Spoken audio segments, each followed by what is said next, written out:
whole upper school community. Please welcome to the podium, Isabel Brooke.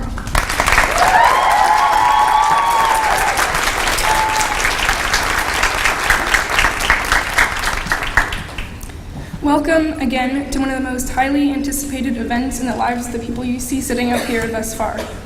For years, our go-to expression of frustration has been, "I can't wait to graduate." Our countdown began officially probably a year ago, as we sat out there where you all are sitting right now, watching the class of 2015 graduate, scared but mostly excited by how real it all seemed. Graduation in 365 days, it was insanity. Well, however real it felt then is nothing to how real it felt to me several weeks ago as we laid, eating lunch in the shade of those trees right over there. Let me paint you a picture. It was the final Friday of AP exams, and most of us had therefore recently completed the final assessment of our high school career. And it wasn't an unusual scene, with our bodies sprawled over the grass and over each other, conversation broken up only by fits of laughter and bursts of song, and the occasional sneeze, for even aggressive spring allergies don't get in our way of enjoying the weather in this really quite beautiful courtyard. Yes, in looks it was certainly your average spring lunch scene, but it felt different. I think in all of our heads we were acknowledging and coming to terms with the fact that this was the last time that this would happen. Never again would we experience, as the Ellis class of 2016 community, the relief that follows the stress of tests. We wouldn't ever eat lunch from those green cafeteria trays in the courtyard again. And it was effectively the last time that we would come together over lunch to talk, argue, and joke as Ellis students. Over these past few weeks, we have dispersed to finish, and in some cases begin, senior projects. And starting tonight, our relationships with each other and with this school will change for good. No longer will we be students, but alums. No longer will we be classmates, but former classmates. And Ellis will stop being the answer to the question, where do you go to school? But for now, for a couple more minutes, that's not true. We have spent years looking ahead to this evening and beyond, but for several minutes, let's reminisce together. The journey that we've taken as the class of 2016 has lasted between 4 and 13 years. For some of us, 9 of us to be exact, it was 13 years ago this year that we walked through those doors behind you and into the kindergarten classroom. It was our first day on a ride which promised to be wild. And today I can attest to you that these past 13 years easily qualify as wild and even venture into the realm of epic. And actually, it's not inaccurate to describe this educational journey as an epic poem, and let me tell you why. According to Wikipedia, which, as we all know, is a source of all reliable knowledge, epic poems have 6 main characteristics. First, the hero must be important and historically or legendarily significant. Well, if we accept the class of 2016 as the hero, then this box is easily checked. Aside from the fact that we will go down in history as the singularly most awesome class to grace the halls of Ellis, at least in my mind, we graduate in the centennial year, and I mean, how much more historically significant can you get? Second, the setting should be large. It should cover many nations or the known world. This one's a little bit of a stretch, but we did go to Canada together, and in my book that counts. True, we did almost lose Layla in the border, but in the end, the Canadian Border Patrol let her through, and she is here today to tell the tale. The third characteristic of an epic poem is that actions of great valor or requiring superhuman courage are made. We have proven our bravery throughout our time here, I think, but I'll highlight a few moments in particular. For starters, I think anyone who has experienced Heritage Day could attest to the fact that it requires a certain mental toughness, and yes, even bravery, to navigate the treacherous waters that are a mob of hungry, food-crazed, and slightly deranged Ellis girls. And then, as 9 and 10-year-olds, we conquered stage fright in our production of the Alice in Wonderland musical.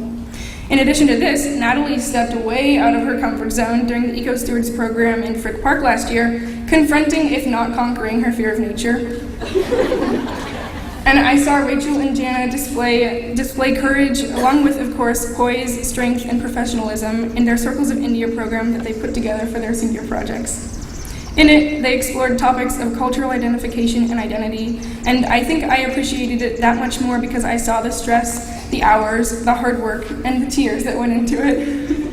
And finally, to be honest, if dismantling the patriarchy doesn't require superhuman courage, I do not know what does. The fourth quality is that supernatural forces insert themselves in the action. Okay, well, this one's easy. That box was checked in 4th grade, which for those of you who don't know was the year that we were haunted frequently by the ghost of Sarah Fraser Ellis. Also, apparently muses qualify as supernatural forces. Well, not for nothing is Olivia Muse in our class. The fifth quality is that the protagonist must travel to some kind of underworld, either literal or figurative. I think my classmates understand when I pose the question, what was 7th grade if not a literal trip to the underworld?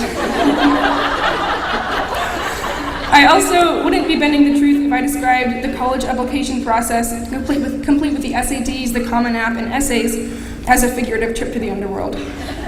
By the way, to the students in the audience for whom the college application process is on the horizon, I plead to you, do not let any college, score, grade, rejection, or even acceptance define you.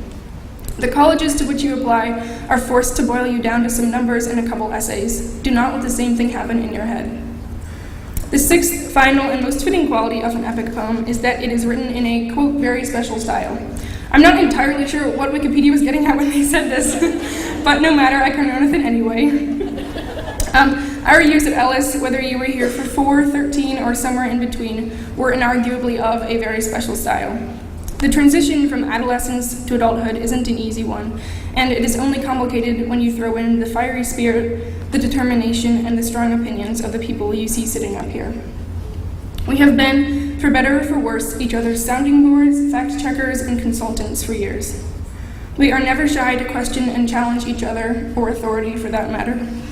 I have to say, though, looking back, I wouldn't have it any other way. I don't think that I speak just for myself when I say that it is alongside these people that I have honed my curiosity and sharpened my ability to scrutinize. It is because of them and with them that I do not accept the answer, because that's the way it's always been, to the question why. Yes, we can be a tough crowd, but it's because of our dedication to justice and truth, and I won't apologize for that. It is our ability and will to institute change that makes me so proud to be a member of the class of 2016 and to stand here and represent them. When Sarah Fraser Ellis opened the doors to this school all those years ago, her objective was to create a sound and thorough institution. I believe that my education thus far has been sound and thorough not only because of this remarkable faculty, staff, and administration who sit to my right, but also because I have had the privilege of calling these people my classmates and friends. I am so proud of and happy with how far we have come and how much we have learned. And as we take these next steps in our lives, I beg that we do not quiet our voices. Continue to ask why, venture into uncharted territory, and keep that brazen attitude, which is the foundation of the 2016 legacy. When we come back here in 5, 10, or 50 years, whenever we reconvene, I hope that we will continue to press each other and to ask why.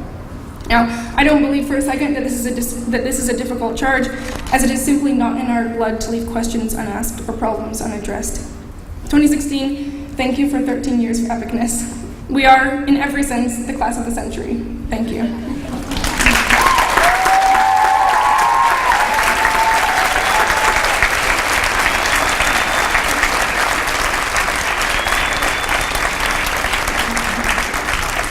So I'm not actually leaving yet. I'll now be presenting the senior class gift. So if you were to walk through the doors of the Arbuthnot House right over there and look to your right, you would see a portrait of Sarah Fraser Ellis hanging above a fireplace. Underneath that portrait, on the left side of the mantel of the fireplace, is a clock. This, however, is no ordinary clock. A gift from the class of 1919, it is almost 97 years old. And let me pause here to share a bit of yearbook trivia. Now, if you were to look at page 146 of this year's yearbook, you would see the very clock of which I speak. It serves as the divider page to our history section of the book, which commemorates and acknowledges our centennial year. And in this photo on page 146, the hands point to the time 816, or if you prefer military time, 2016. That's right, the hands point to our graduation year. So anyway, the class of 1919, the first to graduate Ellis, began the tradition of leaving a gift for the school at graduation with this clock. And in considering what we, the class of 2016, would like to gift to Ellis as we prepared to graduate, we thought about our role as the class graduating in Ellis's centennial year. The 100-year mark has prompted discussion about our past and where we are now, and it has inspired us to look ahead to the next 100 years, to where we as an institution are headed. The connecting factor in all of this reflection and goal setting is time. It is what we use to measure our progress and to set deadlines. With all this in mind, we decided to gift another clock to Ellis. We hope that it can sit opposite the one that the class of 1919 gifted to Ellis all those years ago, on the right side of the mantle over the fireplace under the portrait of Sarah Fraser Ellis in the Arbuthnot House. This clock will tick alongside and in unison with the original one, reminding us of our past as we march forward into these next 100 years, which brim with potential and possibility. Thank you.